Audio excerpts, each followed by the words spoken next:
Ви благодарам, председателе. Како што веќе и за претходниот амандман напоменав, кој говори за пречистителните станици во општина Селениково, овој амандман се однесува на пречистителни станици во населените места Петровец, Огијанци, Средно Куњари, Горно Куњари, Долно Куњари, Катланово и Реженичино.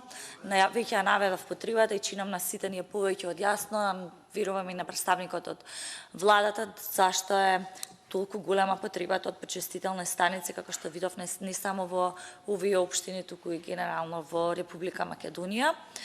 Во однос на образложението, затоа што претпоставам дека истото овој пат повторно ќе го даде представникот на владата, морам да потсетам дека кратите во буџетот, особено во оној дел кој што се однесува на рамномерен регионален развој и генерално рурален развој, кратите на инвестициите, односно поддршката која што се однесува на локалната самоуправа и така натака.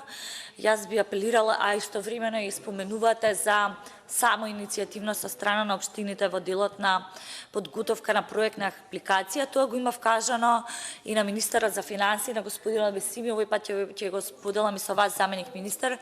Морате да имате предвид дека дел од општините ги немаат потребните капацитети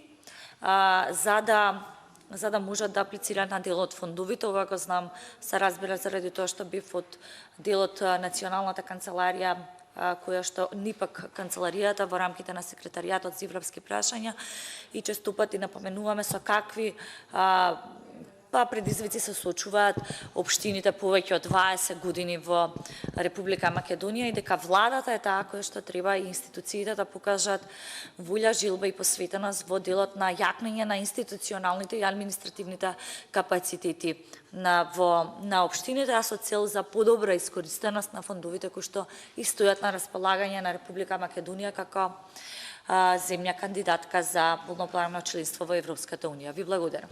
Ви благодараме.